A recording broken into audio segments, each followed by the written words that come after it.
वंदे संस्कृतमातरं। सर्वेभ्यः सुप्रभातं। स्वस्ति श्री शार्वरी अधिकाश्वयुजबहुलदशम्याः सोमवासरस्य तदनु 20-द्विसहस्रवर्षस्य अक्टोबर् 12 दिनाङ्कस्य वार्तासु भवतां सर्वेषां हार्दं स्वागतम्। इयं संस्कृतभारती तेलङ्गाणा।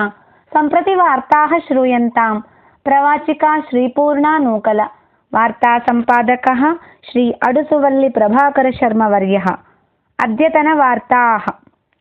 प्रधानमंत्री श्री नरेंद्र मोदी ह्यस्तने दृश्यश्रवणतन्त्रमाध्यमेन कृषिकारेभ्यो ध्रुवपत्राणि अददात्।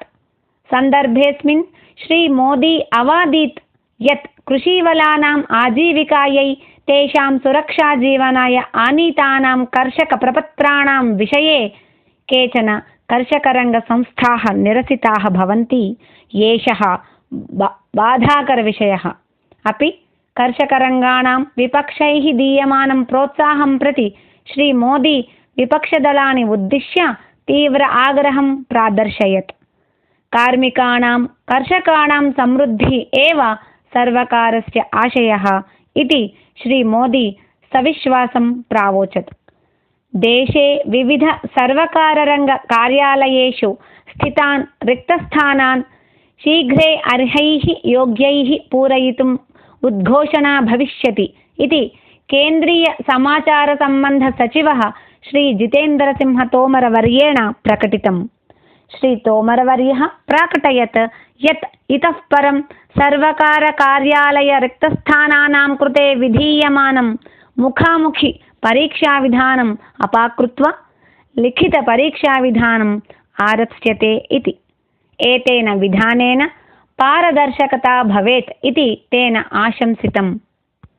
उत्तरप्रदेशराज्ये सञ्जाते हत्रास् दुर्घटनायां हत्रास् परिवारसभ्याः वाङ्मूलप्रदानाय श्वः उच्चतमन्यायस्थाने प्रावेशयिष्यन्ति।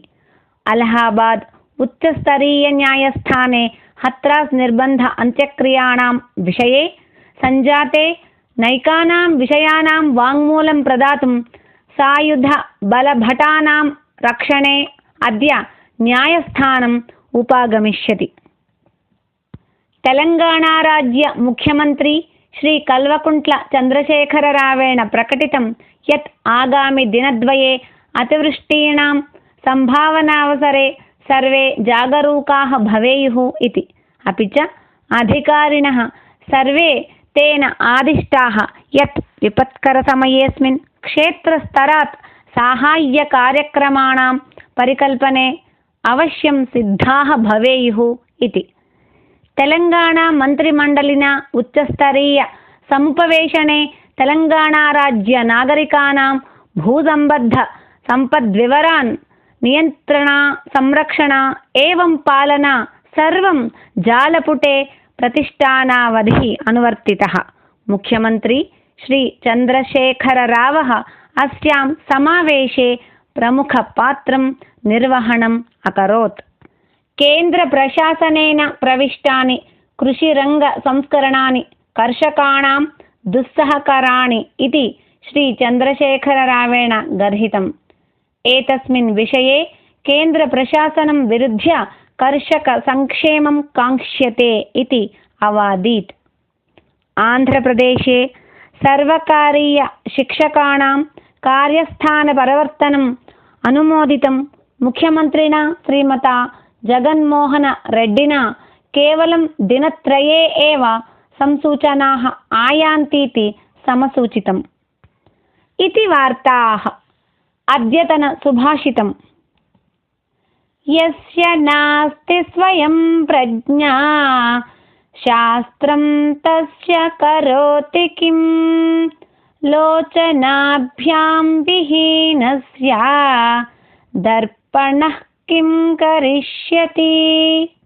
अर्थात् यस्य जनस्य स्वीय प्रज्ञा नास्ति शास्त्रपठनेन तस्मै किमपि प्रयोजनं न भवति। यथा नेत्रविहीनजनाय दर्पणेन किमपि प्रयोजनं न भवति किल।